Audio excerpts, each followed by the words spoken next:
நேந்திரம் பழத்தை வச்சு ஒரு பாயசம் எப்படி செய்யுதுன்னு பார்க்கலாமா? Welcome to Ammanga kitchen. நம்ம கிச்சனில் இன்றைக்கி நேந்திரம் பழம் பாயசம் தான் பார்க்க போகிறோம். ரொம்ப ரொம்ப டேஸ்டியான, ரொம்ப ஹெல்த்தியான இந்த பாயசம் ரெசிபியை பார்க்குறதுக்கு முன்னாடி நம்ம சேனலை லைக் பண்ணிவிடுங்க. வாங்க, அதுக்கு என்னென்ன பொருள்லாம் தேவைங்கிறத இப்போ பார்த்துடலாம். நேந்திரம் பழம் பாயசம் செய்கிறதுக்கு என்னென்ன பொருள் தேவை அப்படிங்கிறத இப்போ பார்த்துடலாம். வேக வச்ச நேந்திரம் பழம் 2 எடுத்துருக்கோம். தேங்காய் பால், முதல் பால் தனியாக எடுத்து வச்சுருக்கோம், 2வது பாலையும் எடுத்து வச்சாச்சு. முந்திரி பருப்பு ஒரு 25 கிராம் அளவுக்கு முந்திரி பருப்பு, ஒரு கைப்பிடி அளவுக்கு தேங்காய் பல்லாக கட் பண்ணி எடுத்து வச்சுருக்கோம். ஏலக்காய் தூள் 2 ஏலக்காயை பொடிச்சு எடுத்து வச்சுருக்கோம். நாட்டு சர்க்கரை 1/2 கப்பு, நெய் 2 ஸ்பூன் அளவுக்கு நெய். வாங்க அது எப்படி செய்யுதுன்னு பார்த்துடலாம். இப்போது நேந்திரம் பழத்தை இந்த மாதிரி இட்லி குக்கரில் தோல் வெடிக்கிற வரைக்கும் ஒரு 5லேருந்து 10 நிமிஷம் வேக வச்சு எடுத்துக்கலாம். இப்போ நேந்திரம் பழத்தை நல்லா வேக வச்சு இந்த மாதிரி தோல் வெடிக்கிற அளவுக்கு வேக வச்சு எடுத்துட்டோம். இது அப்படியே நம்ம கட் பண்ணி மிக்ஸி ஜாரில் போட்டு நல்லா அரைச்சி எடுத்துக்கலாம்.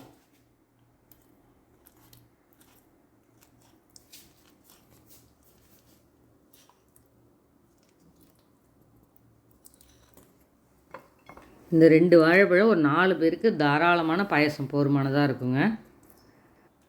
நேந்திரம்பழம் குழந்தைங்கள்லாம் என்ன சாப்பிட்டாலும் ஒல்லியாகவே இருக்காங்க அப்படிங்கிற குழந்தைங்களுக்கு தினமும் ஒரு நேந்திரம்பழத்தை அவிச்சு கொடுத்து பாருங்கள், வெயிட் நல்லா கெயின் ஆகுங்க.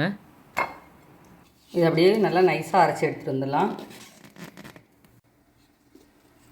இப்போ இந்த மாதிரி நைஸாக அரைச்சி எடுத்துகிட்டு வந்தாச்சு.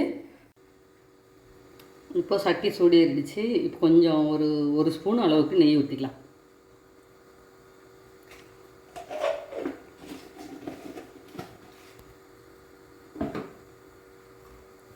இதில் பல்லாக கட் பண்ணி வச்சுருக்கிற தேங்காயை போட்டு வதக்கிடலாம்.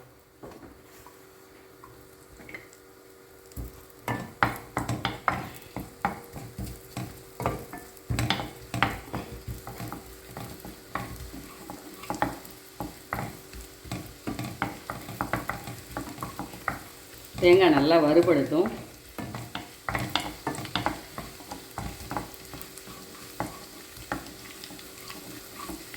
நம்ம வாழைப்பழம் 2 தான் எடுத்திருக்கோம், அதனால் தேங்காய் பால் எல்லாமே கொஞ்சம் கம்மியாக தான் எடுத்திருக்கேன். இப்போ ஒரு தேங்காய் பால் எடுத்து வச்சுருக்கோம். அது மொதல் பால் தனியாகவும் 2வது பால் தனியாகவும் எடுத்து வச்சுருக்கேன்.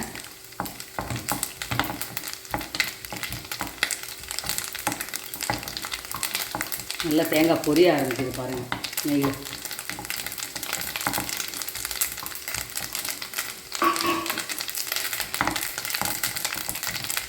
நல்ல வாசனையும் சூப்பராக இருக்குது. இப்போது நம்ம முந்திரி பருப்பு அதில் சேர்த்து வறுத்துடலாம்.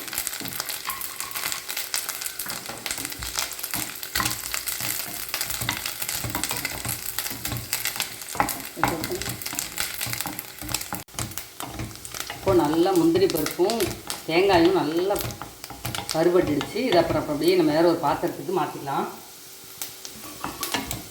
நல்ல வாசனை சூப்பராக இருக்குது.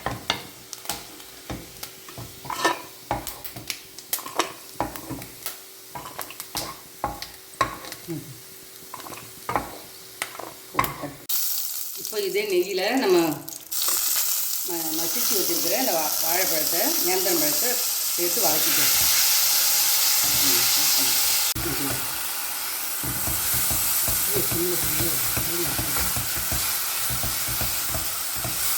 இப்போ நல்லா வதக்கி எடுத்தாச்சு.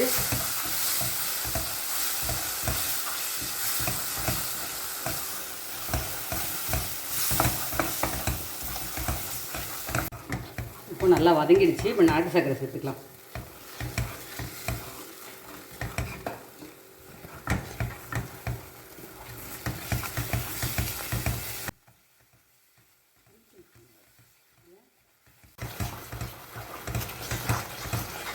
இப்போ நல்லா சர்க்கரையும் நல்லா கரைஞ்சிருச்சு. இதுக்கப்புறம் நம்ம இந்த 2வது பால் எடுத்து வச்சுருக்கோம்ல தேங்காய் பால், அதை சேர்த்துக்கலாம்.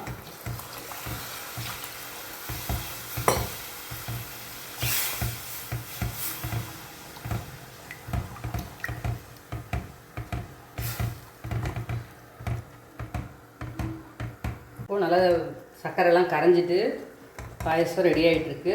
இப்போ இதில் நம்ம பொடிச்சு வச்சுருக்க 2 ஏலக்காயை அதில் தூவிக்கலாம். தூவிட்டு இந்த பால் எடுத்து வச்சுருக்கோம்ல தேங்காய் பால் அதையும் சேர்த்துடலாம்.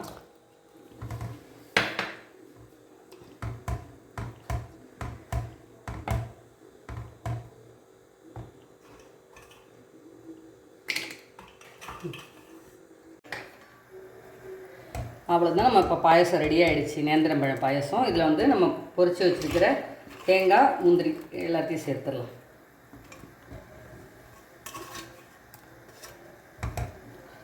ஒரு சூப்பரான நேந்திரம்பழம் பாயசம்.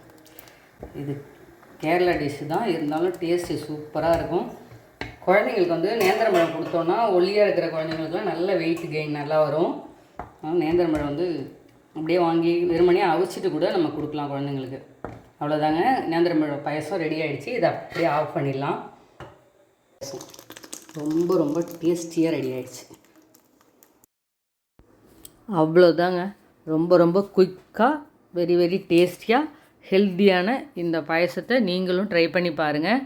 ட்ரை பண்ணி பார்த்துட்டு எப்படி இருக்குன்னு கமெண்ட்டில் சொல்லுங்கள். எப்பவும் போல் அம்மங்கா கிச்சனை லைக் பண்ணுங்கள், ஷேர் பண்ணுங்கள். நன்றி, வணக்கம்.